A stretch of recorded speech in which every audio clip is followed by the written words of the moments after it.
Hello everyone, welcome to my new video. Today I'm going to do a portrait study in Procreate. I chose this reference. I like it because it's bright, it has clear view of all the features. Also, I like these warm pastel tones. I like this type of cozy vibes in winter. And right now there's a lot of snow behind my window, so yeah, I think it will be very pleasant to paint something in warm tones. First, I'm going to create a new canvas. So I'm tapping the plus sign and new canvas. Usually I pick 4000 pixels wide and 5000 pixels high canvas with at least 300 dpi. Also, I like to check if my time-lapse settings are at least on a good level, because I like to share my process with you this way. To see my reference photo when I'm drawing, I draw this panel from the bottom. You need to do it gently. And because I'm right-handed, I drag it to the left side. So this way, both windows, Procreate and the gallery, are on the screen. You can always zoom your reference photo and check details if you want. Okay, let's draw. First, I'm picking a big, wide and soft brush to do the initial sketch. I like to pick light red, but it doesn't matter. You can pick light gray, light blue, or whatever. I just like to draw a light sketch because I'm going to draw a more accurate, darker sketch on the top of it. Now I'm starting to draw. Very loose sketch, very loose idea of the reference. I'm starting with a beret because it will help me to compare other proportions. For example, I can see that the height of the beret would fit twice in the height of the visible face. What I love about digital art is that you can resize and move everything so fast. You don't need an eraser or don't need to be afraid about ruining your sketch. You can just experiment all the time.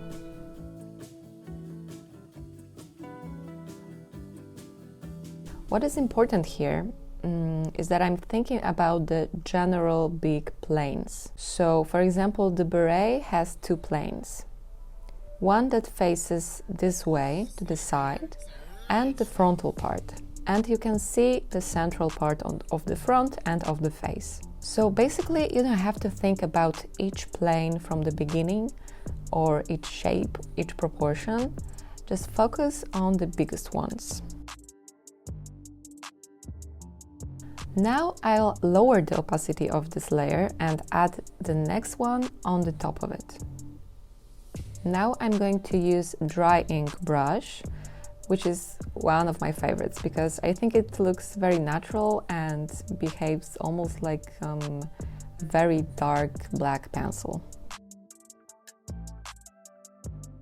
So now I'm creating a much more accurate sketch. I'm thinking about smaller shapes and planes that appear inside the big ones. So I'm trying to figure out all the proper shapes and angles because that's how I'll find the likeness.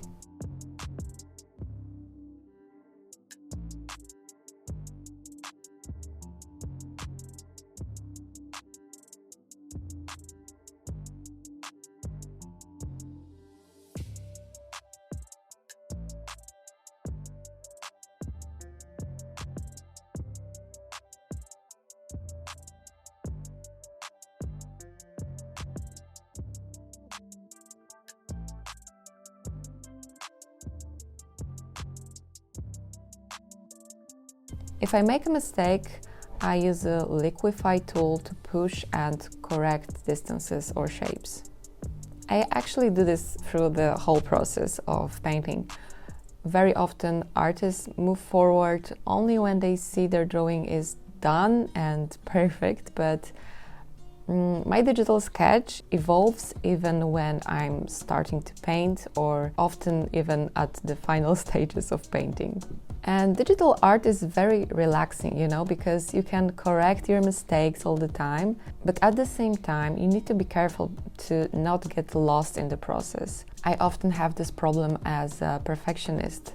So if you're a beginner, I would suggest to do many quick studies instead of focusing all your attention on only one big piece, because you can get lost in correcting everything all the time and probably you will never be satisfied enough. So yeah, leave it and start another one, like with a 100 heads challenge, for example. Digital art is also great because you can experiment with stylization of your characters. So you can, for example, enlarge the eyes with a liquify tool or move some other features around. And yeah, I think it's a great way to experiment because it's much faster and you can, search for your aesthetic easier. You can, for example, draw just one face and copy it many times and experiment on those copied versions.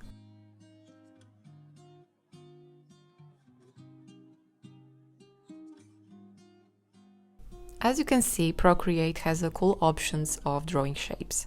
So in this case, I drew a circle and hold the pen on the screen to make it super even. You can do the same with straight lines, squares or triangles.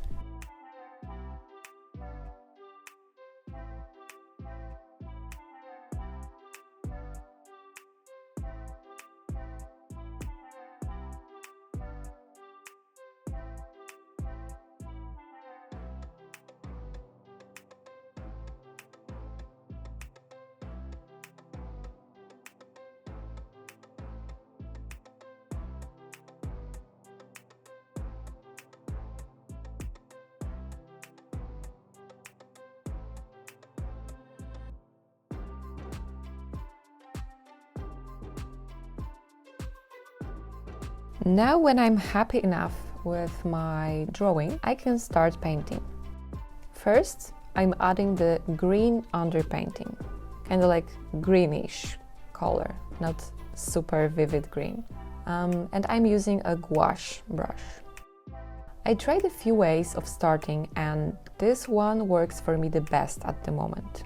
It helps me to avoid, muddiness when I paint the skin, because after that I'm going to add redness to the cheeks and other parts that have visible blood flow. And the red and the green are on the opposite sides of the color wheel. So they're complementary colors which make each other more vibrant when they're close to each other. And both colors will become more interesting. At the same time, when you mix them with each other, they desaturate and create a more natural tone, like brownish. It creates an interesting effect on the painted skin, because the skin is not just beige or brown, it has many colors among its surface. But limiting the color palette at the same time and building it in the right process from the start will help you avoid using too many hues and creating a muddy look.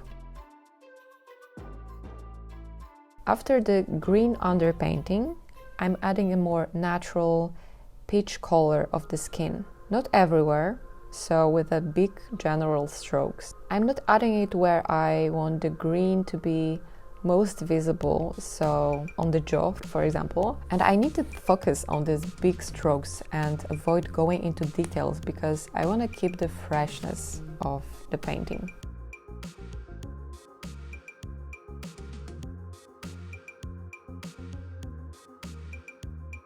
Now, as I said before, I'm adding the red color at the central part of the face.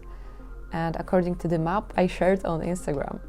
So yeah, the central part of the face, like nose, cheeks, eyelids, lips, and ears, but they are not visible here.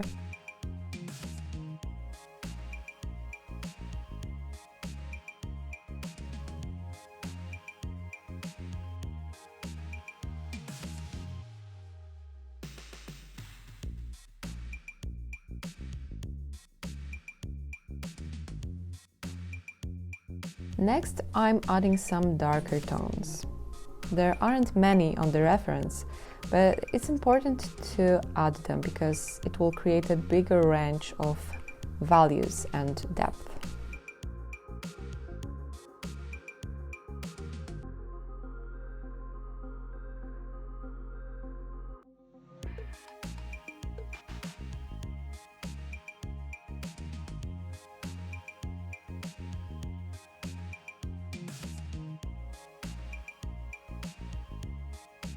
Next, I'm adding the lights, the general lighter parts, not the details like highlights.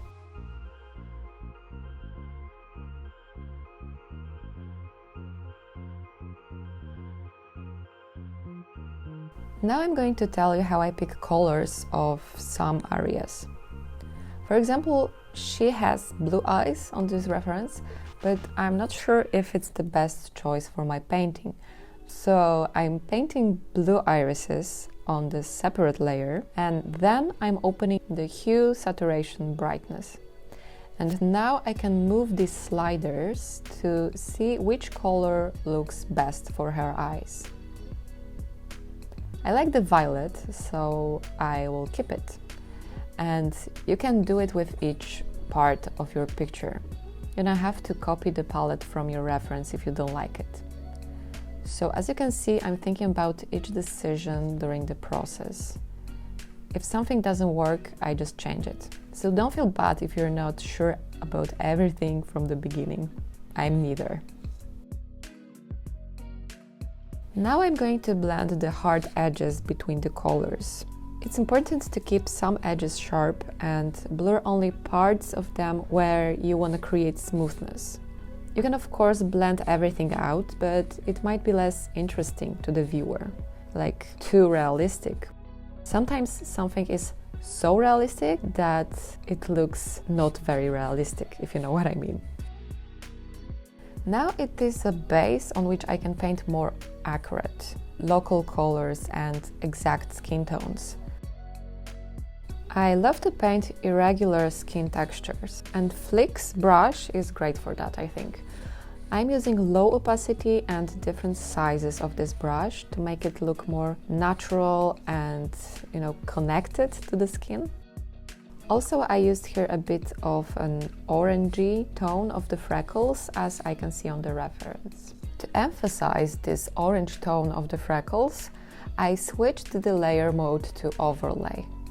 You can blend some of the spots on the skin and keep others more sharp, so it will look more natural. To check if I made any mistakes, I do a few things. As you know, of course, I'm flipping the canvas horizontally. But I also check the values, and it's very important. So eliminating the color information is essential because you can check if values, contrast, and everything is correct. If it's not too light or too dark, or do you have a deep darkness in your painting? And if not, I like to go to the curves, and then, for example, I make highlights lighter and shadows darker.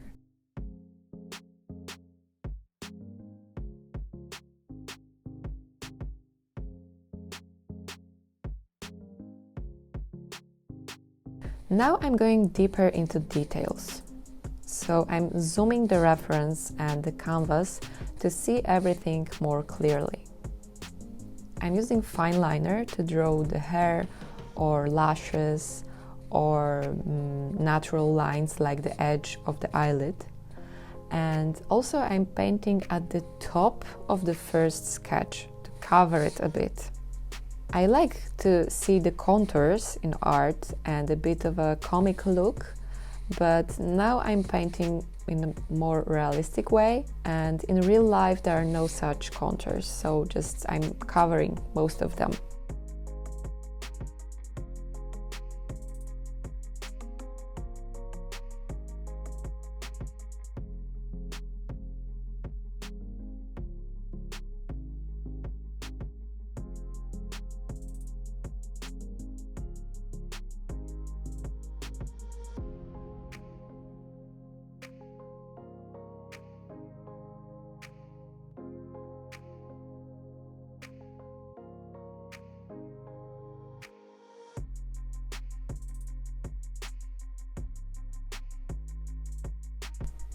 Sometimes when I need to shade bigger areas, I'm using lasso tool, like for the hair here. I do the outline with the lasso and paint it inside with a soft brush.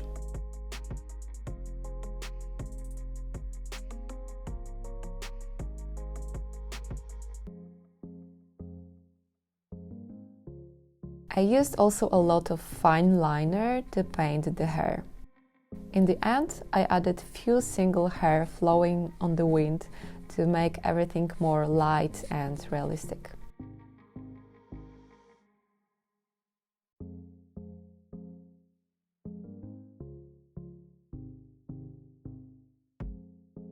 I'm adding highlights in few colors like mint green, lilac or lemon yellow.